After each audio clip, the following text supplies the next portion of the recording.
Good good morning students. I hope you all are well. आशा करती हूँ आप सब अच्छे से होंगे। बेटा प्लीज़ आप थोड़ा सिक्योर रहिए, सेफ़ रहिए, घर पे रहिए, अपनी स्टडी करते रहिए, ठीक है। ये हमारा आज का सेकंड लेक्चर होगा from chapter the fundamental unit of life. Okay बेटा, ओके हम लेक्चर स्टार्ट करते हैं यहाँ से। यहाँ पे हम बात करेंगे 3 टाइप्स ऑफ सेल्स की, सॉल्यूशंस की, ठीक है। लास्ट टाइम हमने बात की थी ना बेटा, किसकी बात की थी हमने यहाँ पे आपके प्लाज्मा मेम्ब्रेन की बात की थी, सेल मेम्ब्रेन की बात की थी, जिसमें हमने ये कहा था कि सेल मेम्ब्रेन एक सेलेक्टिवली परमेबल मेम्ब्रेन की तरह काम करता है, ठीक है। उसी सेल के अकॉर्डिंग हम यहाँ पे सॉल्यूशन की बात कर रहे हैं, क्योंकि वो करता है क्या, प्लाज्मा मेम्ब्रेन क्या करता है, सेल के इनसाइड एनवायरनमेंट को उसके आउटसाइड एनवायरनमेंट से क्या करता है, सेपरेट रखने का काम करता है, ठीक है। इसमें हम बात करेंगे टाइप्स ऑफ सॉल्यूशन। सबसे पहले यहाँ पे होगा आपका हाइपोटोनिक सॉल्यूशन। मतलब अगर हम किसी भी प्लांट सेल या एनिमल सेल को इस सॉल्यूशन के अंदर डालते हैं तो वो क्या हो जाता है, स्वेलअप हो जाता है। जैसे आप किशमिश होता है ना, उसको पानी में डाल देंगे तो क्या होता है, वो स्वेलअप हो जाता है। तो वो एक बहुत अच्छा एग्जाम्पल है किसका, आपका हाइपोटोनिक सॉल्यूशन का, ठीक है। तो ये किसी भी सेल को, जब चाहे वो एनिमल सेल हो चाहे वो प्लांट सेल हो, जब आप उसको हाइपोटोनिक सॉल्यूशन के अंदर डालते हैं तो वो सेलअप हो जाता है, ठीक है। दूसरा हमारा है आइसोटोनिक सॉल्यूशन। इसमें हम देखिए किसी भी सेल्स को अगर डालते हैं तो उसके जो साइज होता है उसमें कोई भी चेंजेस नहीं आते, वो स्टे सेफ रहता है, सेम रहता है, तो इसको हम आइसोटोनिक सॉल्यूशन कहेंगे। थर्ड है हमारा हाइपरटोनिक सॉल्यूशन। ये थोड़ा डिफरेंट है। ये क्या है, if the solution is hypertonic then the cell will shrink.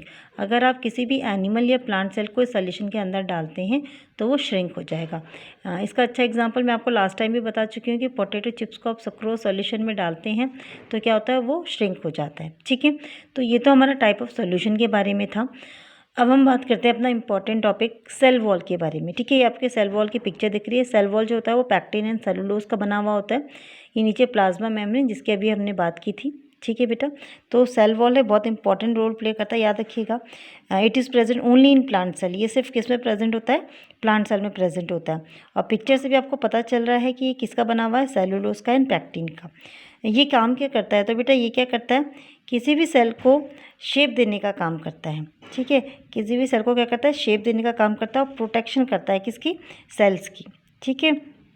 इसके साथ साथ हम ये कह सकते हैं कि जैसे फंगी हो गया, बैक्टीरिया हो गया, ये क्या करते हैं, withstand very dilute external medium without bursting, understand.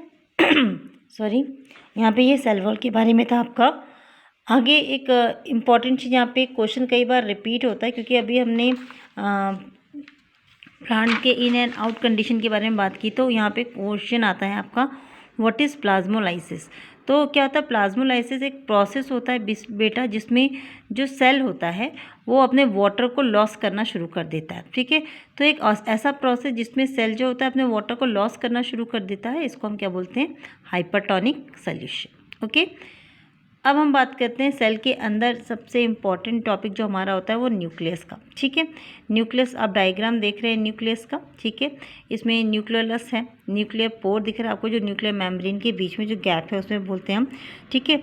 तो न्यूक्लियस होता है क्या, देखिए न्यूक्लियस एक डबल लेयर्ड कवर्ड सेल होता है, जो कि न्यूक्लियर मेम्ब्रेन जिसको हम कहते हैं, यानी इसके चारों तरफ जो एक कवरिंग होती है उसको हम न्यूक्लियर मेम्ब्रेन कहते हैं।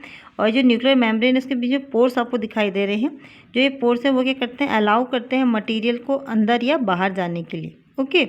It allow the transfer of material from inside to outside.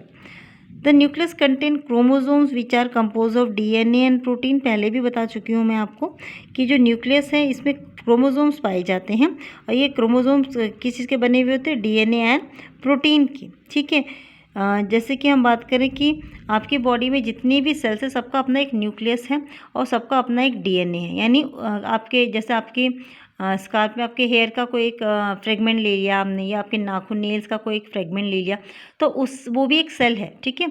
तो उसके अंदर भी अपना न्यूक्लियस है, उसके अंदर अपना डीएनए है, तो उससे हम आपके डीएनए को अच्छे से क्या कर सकते हैं, आइडेंटिफाई कर सकते हैं। इवन जो क्रिमिनल सस्पेक्ट्स वगैरह होते हैं उनमें यही सब चीज़ें होती हैं जिनसे क्या होता है, सस्पेक्ट को पकड़ा जाता है, ठीक है बेटा। ये एक अच्छा एग्जाम्पल है इस चीज़ का।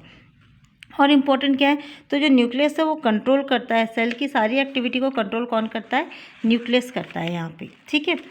और इसका सबसे इम्पॉर्टेंट रोल क्या होता है, it play a major role in cell division and cell development and function of segments of DNA, जैसे हम जीन्स कहते हैं, ये सब काम करता है। दूसरा इंपॉर्टेंट रोल ये होता है कि ये सेलुलर रिप्रोडक्शन में हेल्प करता है। सेलुलर रिप्रोडक्शन मतलब ऐसे ऑर्गेनिज जो सिंगल सेल हो या मल्टी सेल हो, वो सेल रिप्रोडक्शन करते हैं। जैसे हमने अमीबा की बात किया था कि अमीबा क्या है, एक सेलुलर रिप्रोडक्शन करता है। कैसे, जैसे हमने को एक फॉल्स शीडोपोडिया की हमने बात की थी, ठीक है, अमीबा का पूरा आपको होलोजोइक न्यूट्रिशन वगैरह इसमें बताया था। तो वो क्या करता है, एक सेलुलर रिप्रोडक्शन यहाँ पे फॉर्म करता है। तो किस तरीके से, न्यूक्लियस की वजह से, ठीक है। एक चीज़ को ध्यान में रखिएगा, in some organism nuclear membrane is absent. कई ऐसे ऑर्गेनिज्म होते हैं जिसमें न्यूक्लियर मेम्ब्रेन क्या होता है बेटा, एब्सेंट होता है। और जो न्यूक्लियर रीजन होता है वो कंटेन करता है सिर्फ न्यूक्लिक एसिड को, जिसको हम बोलते हैं न्यूक्लियोइड। स्पेलिंग याद रखिएगा, NuCleoid, न्यूक्लियोइड, ठीक है। और इसका सबसे अच्छा एग्जाम्पल क्या होगा, जो मैंने अभी बताया, उसका प्रोकैरियोट, जिसमें हम बैक्टीरिया की स्टडी करते हैं, ठीक है बेटा। नेक्स्ट हम चलते हैं अपने साइटोप्लाज्म के अंदर।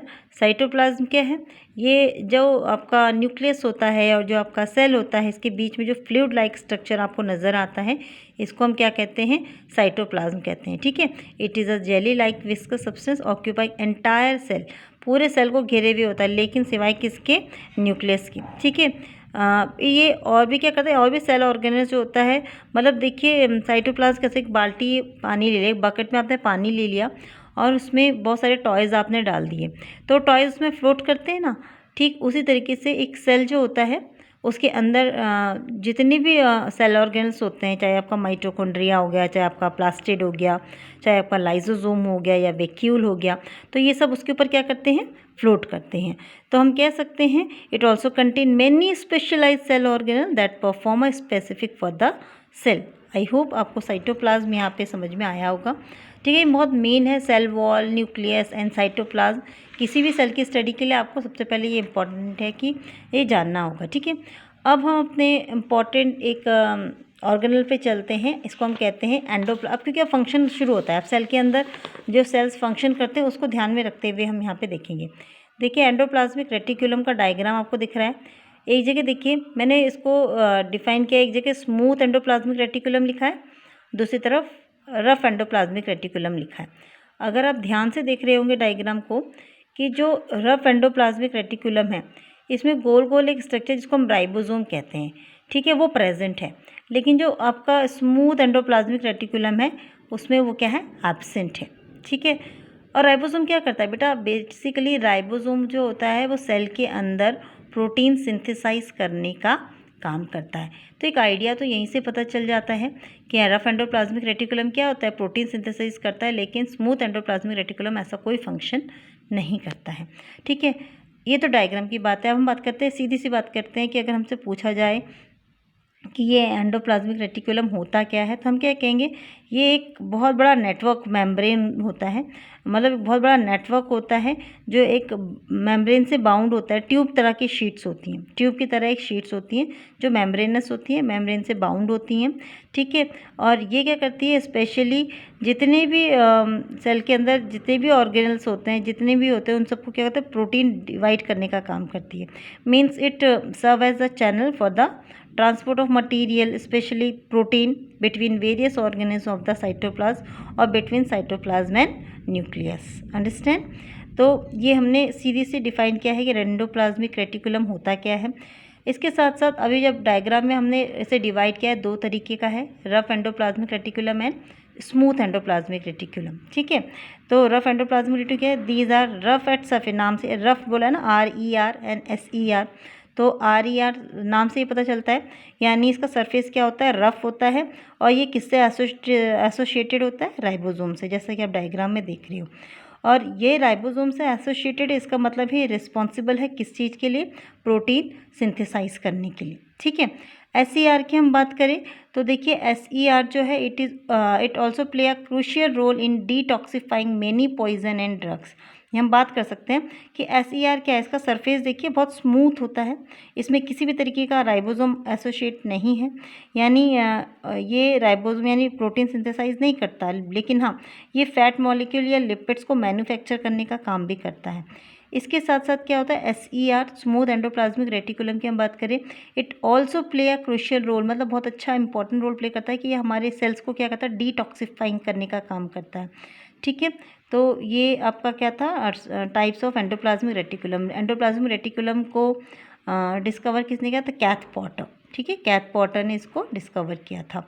आगे हम बात करते हैं अपने नेक्स्ट ऑर्गेनल। देखिए एंडोप्लाज्मिक रेटिकुलम पहला ऑर्गेनल जिसको आपका फंक्शन पता होना चाहिए, ठीक है, जिसके बारे में आपको फंक्शन पता होना चाहिए। सेकेंड हम बात करते हैं गोल्गी एपरेटस की।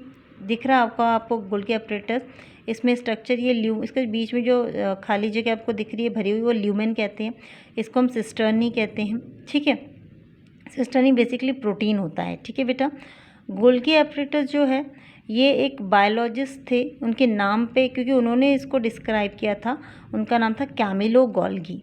तो जो बायोलॉजिस्ट थे कैमिलो गोल्गी, उन्होंने सबसे पहले इसको डिस्क्राइब किया और इन्हीं के नाम पे इसका नाम पड़ा गोल्गी एपरेटस। ठीक है, ये जो गोल्गी एपरेटस होता है ये कंसिस्ट करता है मेम्ब्रेन बाउंड स्ट्रक्चर, इसको हम सिस्टर्नी बोल रहे हैं, देख रहे हैं आप डायग्राम में। ठीक है, this membrane often have connection with the membrane of endoplasmic reticulum. ये किससे जुड़ा हुआ था, कनेक्ट होता है एंडोप्लाज्मिक रेटिकुलम से, और ये क्या करता है, एक कॉम्प्लेक्स मेम्ब्रेन सिंथेसाइज करने का काम करता है। ये एक बहुत मैं कह सकता हूँ ये भी एक अलग पोर्शन है जो एक कॉम्प्लेक्स सेलुलर मेम्ब्रेन को बनाता है।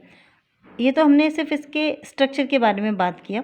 अगर हम इसके फंक्शन के बारे में बात करें, गोल्गी एपरेटस के फंक्शन के बारे में, तो इसका काम होता है स्टोरेज का, मॉडिफिकेशन का एंड पैकेजिंग ऑफ प्रोडक्ट, जो प्रोडक्ट्स उनको पैकेज करने का, in vesicles and formation of lysosome. ये गोल्गी एपरेटस जितने भी अंदर प्रोडक्ट्स हैं उनको पैकेज करने का काम करने के साथ साथ ये लाइसोसोम एक एंजाइम होता है उसको फॉर्म करने में भी हेल्प करता है। ठीक है, तो ये था आपका गोल्गी एपरेटस के बारे में। अब हम बात करते हैं किसके, क्योंकि ये क्या बनाता है, ये लाइसोसोम्स बनाता है, तो थोड़ा लाइसोसोम्स के बारे में पढ़ लेते हैं। ठीक है, इंपॉर्टेंट क्यों है, देखिए लाइसोसोम्स जो होता है इसको हम सुसाइड बैग भी कहते हैं। ठीक है, या हिंदी में कहें तो इसको आत्महत्या की थैली भी कहा जाता है। लाइसोसोम है क्या, लाइसोसोम हम कह सकते हैं एक मेम्ब्रेनस सैक फ्लूइड होता है जिसमें जो एंजाइम की तरह काम करता है, और ये एंजाइम कहाँ से बना होता है, ये RER यानी रफ एंडोप्लाज्मिक रेटिकुलम से ये एंजाइम बनता है। ये क्या करता है, they are also a kind of waste disposal system of the cell. जैसे घर में आपका एक डस्टबिन होता है ना, ठीक उसी तरीके से ये भी काम करता है। They are a kind of waste disposal system of the cell. ठीक है, क्योंकि ये घर को, जैसे घर को साफ सुथरा रखने के लिए डस्टबिन ज़रूरी है, उसी तरीके सेल को साफ रखने के लिए सेल को